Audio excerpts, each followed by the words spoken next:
Giving all glory and honor and praise to Yahweh, by Hashem Yahweh Shai, by Hashem Rakakadash. Double honor to the elder apostles of Great Millstone who rule well, teaching this 100% truth. Shalom to the hopeful elect, beginning with the 144,000 and the rest of the men, women, and children. I'm your brother Magan Shalamar. The title is this video is basically Trump is at it again, threatening to disarm Hamas with violence. We're going to get right into it. This is fair use, fair use. It's not for personal gain. This is for education purposes only. Welcome to Democracy Now!, democracynow.org, The War and Peace Report. I'm Amy Goodman. Pressures growing on Israel to allow more aid into Gaza as the ceasefire continues to hold. On Tuesday, Israel told the United Nations it would allow only half the 600 daily aid trucks called for under the deal. Israel had accused Hamas of moving too slowly to release the bodies of dead captives as part of the deal. On Tuesday night, Hamas handed over 4 more bodies. Israel said 3 of the bodies have been identified, but the 4th did not match any of the known hostages. Meanwhile, Israel has returned the remains of 45 deceased Palestinians. Health officials in Gaza say the bodies arrived with their hands and legs cuffed. In a statement, Nasser Hospital said, quote, "Some are blindfolded. There are signs of gunshot wounds in some cases, while others have been run over by tanks," they said. This comes as negotiations have begun for the second phase of President Trump's 20-point plan. On Tuesday, Trump threatened the United States would disarm Hamas if the group doesn't do so itself. But we have told them we want to disarm, and they will disarm. And if they don't disarm, we will disarm them. And it'll happen quickly and perhaps violently. But they will disarm. Plan. On Tuesday, Trump threatened the United States would disarm Hamas if the group doesn't do so itself. But we have told them we want to disarm, and they will disarm. And if they don't disarm, we will disarm them. And it'll happen quickly and perhaps violently. But they will disarm.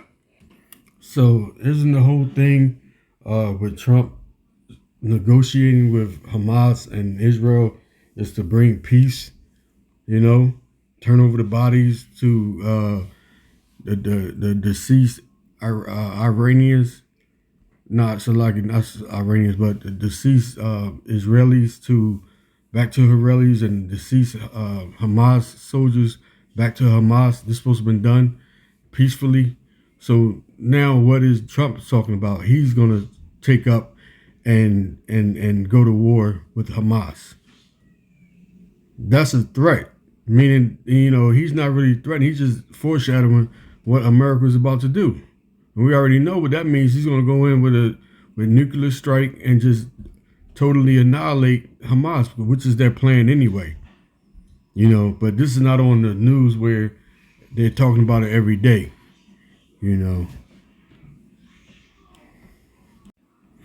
This is Job chapter 58, verse 2 say, yeah, in heart you work wickedness, you weigh the violence of your hands in the earth. Right, wherever Esau goes, man, wherever he went on this earth, he brought violence.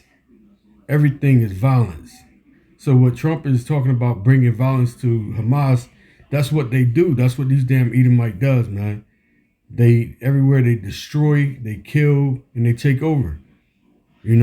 That's all they know is through that blessing that the Lord blessed Esau with, through the left hand of the Most High was with the power of the sword, which is today's modern technology of weaponry.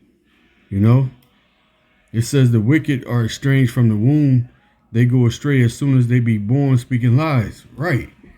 You can't believe a damn word Trump is saying or what any of these Edomites are saying, because they go straight from the womb. They're estranged from the womb, meaning that there's nothing they can learn to be wicked. They're born wicked. They born speaking lies. Talking about Hamas need to disarm. Disarm what? What is that to disarm? Is Hamas a threat to the United States now? They got some type of nuclear warhead like they said Iraq had when Baby Bush went and destroyed and Saddam Hussein saying they had those hidden nuclear bombs or whatnot, which they didn't have. They come to find out there was no type of nuclear warheads that he was hiding, but it's just pure lies in order to take over the other country's wealth. Verse 4 says, their poison is like the poison of a serpent. They are like the deaf adder that stoppeth the ear. Right now, a deaf adder is a snake that is so tense, like it'll strike at anything, because they say they can't really hear and they always nervous. If you walk past them, they just striking. You don't really be a threat. They just strike because they can't really see and they can't really hear. They just striking. It says, which will not hearken the voice of the charmers, charming never so wisely. That's starting at the great millstone, starting from the apostles on down, out on the highways and byways, preaching this truth to the hopeful elect, but also at the same time preaching the downfall of America, because America is wicked, man. This place has to be destroyed, man. Esau has to go down. His rulership on this earth is coming to an end, and it's coming down quickly. And we can't wait till this fucking place is destroyed. When Babylon the Great, this fucking America becomes a lake of fire. Because that's the only way this earth is gonna have peace, when this devil is put down, when Yahweh returns with his angels in them chariots in the midst of World War III.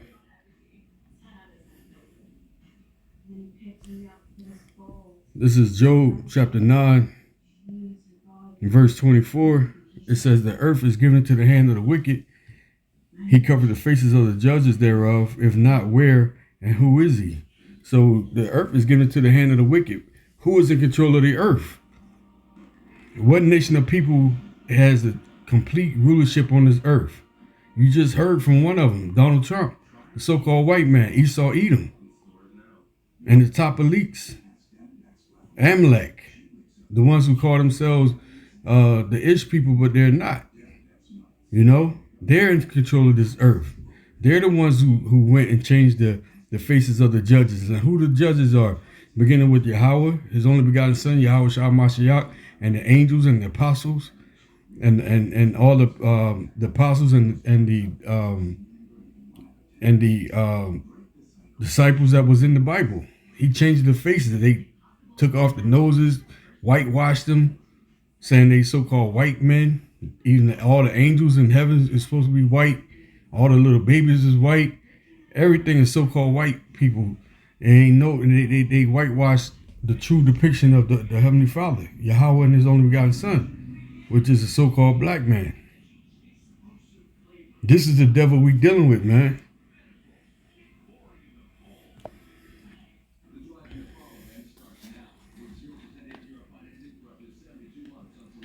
And this is Isaiah chapter 14, and it reads, let's see, we're going to start at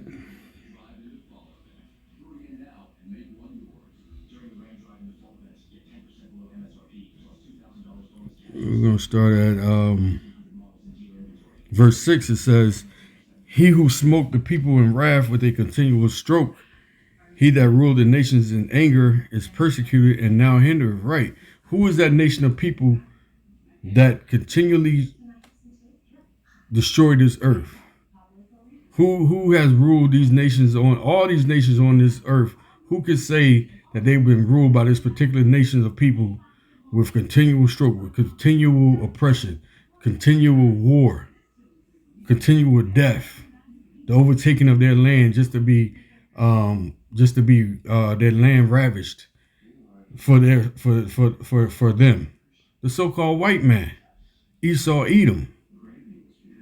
Those are the people that has a continual stroke on all nations on this earth, and being nation of Israel is the top nation that's been brought down to the bottom, the so-called Negro, Hispanic, and Native American Indians.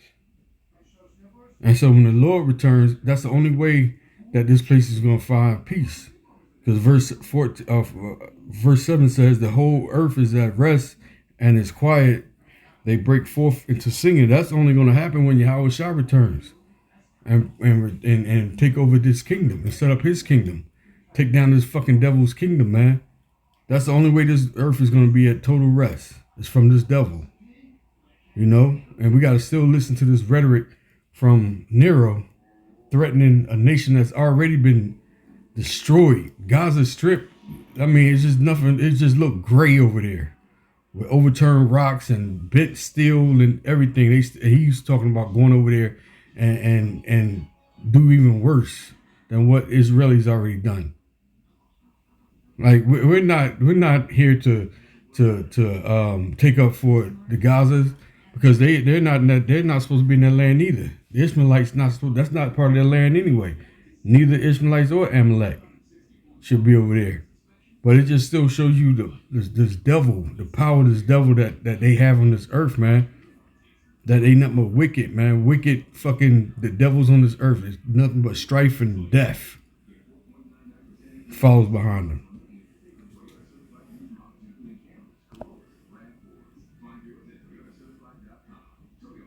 This is Job 30:8. It says, they were children of fools, children of base men. They were viler than the earth. And who is that talking about? You read this whole chapter, it shows you how Esau, when Esau was when Europe was brought down, and they was the Israelites start ruling during the Byzantine era, and they was locked up for 1,000 years in the mountains, in the caves, man. And they start braying like animals. They lost the speech. They couldn't even speak. You know, they like wild beasts. And that's what we're reading. If you read Job from the top on down, there's a beautiful chapter showing you how these devils are, man. Who they really is. They nothing but wild animals. It says they are children of fools. Children of base men. They were viler than the earth. Let's go into this word, base men.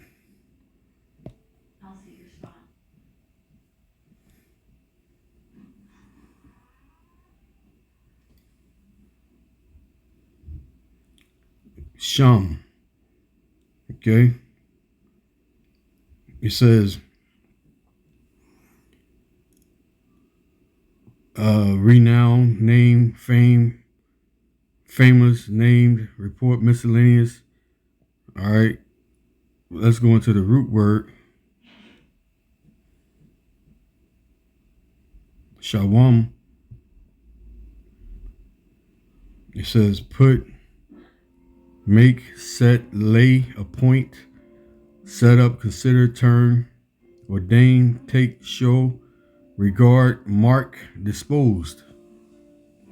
Okay, they was put in a place where they're actually the basis of the men. They the lowest that you could possibly be to be in rulership. You got the people that's in rulership on this earth are base men. It says to put, set, lay, put, or lay upon, to lay violent hands on. You see?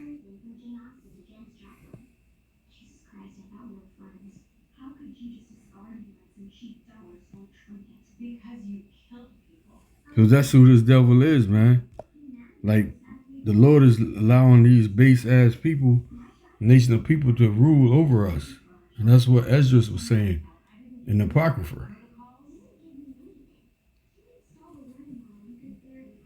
So we praying for that day that the Lord Yahweh Shai, returns and destroy this place, man. Destroy the Edomites out of their rulership on this earth. We're tired, man. You get tired of reading and looking on TV and some more shit that they're just boasting about. You can get to Daniel chapter 7. Let me go to that real quick. I'm just going to go right to it in Daniel chapter 7.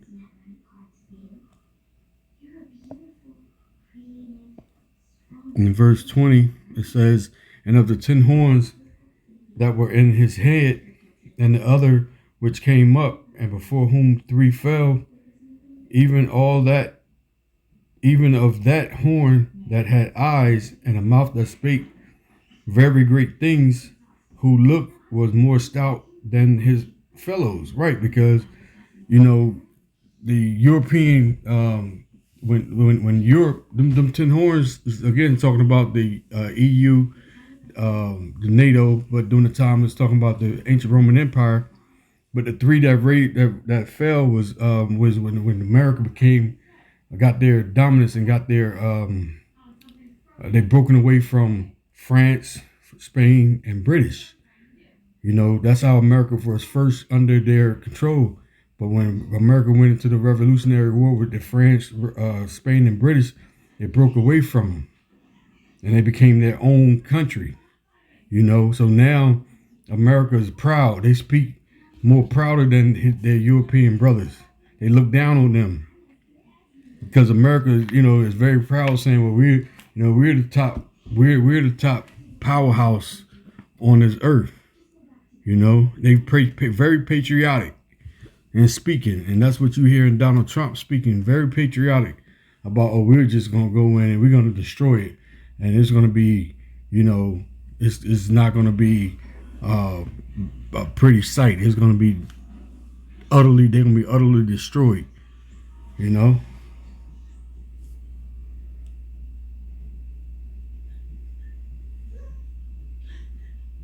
So yeah, that's pretty much all I just wanted to bring out. This fucking devil, you know, Donald Trump Nero is again boasting about destroying a country that's already destroyed.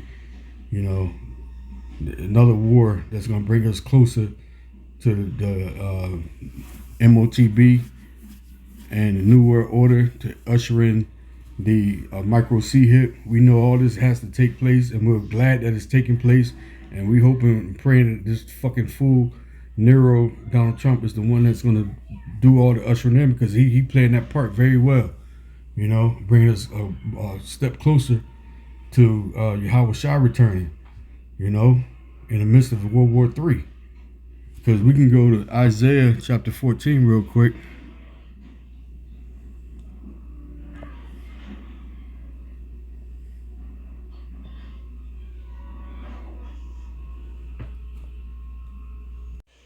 That's Isaiah chapter 13, and verse 17. It says, Babylon will fall to the Medes. It says, behold, I will stir up the Medes against them, which shall not regard silver, and as for gold, they should not delight in them. And who are the Medes? It's talking about Russia. Russia are the Medes. It says that their bows also shall dash the young men to pieces, and they shall have no pity on the fruit of the womb. Their eyes shall not spare children. So when Russia starts sending those, when the Lord allows Russia to go ahead and start sending those missiles over here and destroy America, nothing ain't gonna stop them. Trump ain't gonna be able to negotiate, offer Russia their gold, silver, oil refineries, none of that. They ain't gonna want to hear it. They're gonna just utterly start sending these ICBM missiles over here to America and destroy the place, man. This place is gonna become the lake of fire.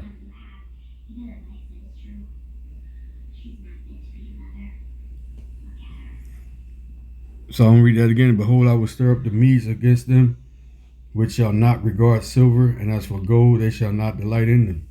Right, because this place is gonna be destroyed. This is Job chapter 14, in verse 5. It says, seeing his days are determined, the number of his months are with thee. Thou hast appointed his bounds that he cannot pass. Right, because no matter what Donald Trump says, and no matter what the feelings of these patriotic Americans feel like they're gonna rule forever, and they're gonna always be number one nation on this earth, and the Edomites swear they're gonna be like the number one nation that's gonna rule this earth. Esau believes that, but the Lord already appointed their bounds that they can't pass. Like, they're not gonna get any bigger. The Lord already said that he saw Satan fall like lightning. He already started seeing when he was on earth. He already started seeing the downfall of Esau's kingdom, and that's been over 2,000 years ago. Just imagine how much more now that his kingdom has fallen. So he ain't gonna get no bigger. he ain't gonna increase his kingdom on this earth. This earth is getting kicked slowly, and no, not even slowly, but this earth is slowly is returning, kicking Esau in the ass. Put it that way, because the Lord is about to deal with him in a mighty way. You know, the numbers, months, everything is determined, man. He's about to be destroyed. The Lord is going to destroy him off this planet Earth. He's going to destroy him after his 10,000 years, after his 1,000 years of slavery. He's going to be utterly destroyed off the face of this earth. Esau will be none in remembrance. There ain't going to be not one so-called white man on this earth. You know, after their 1,000 years of slavery, we ain't got to put up with this bullshit no more. So with that, I hope you're edified. Call halal Yahweh by Shem Yahweh Shai by Shem Kadash. Again, double honors to the elder apostle, great millstone. Shalom.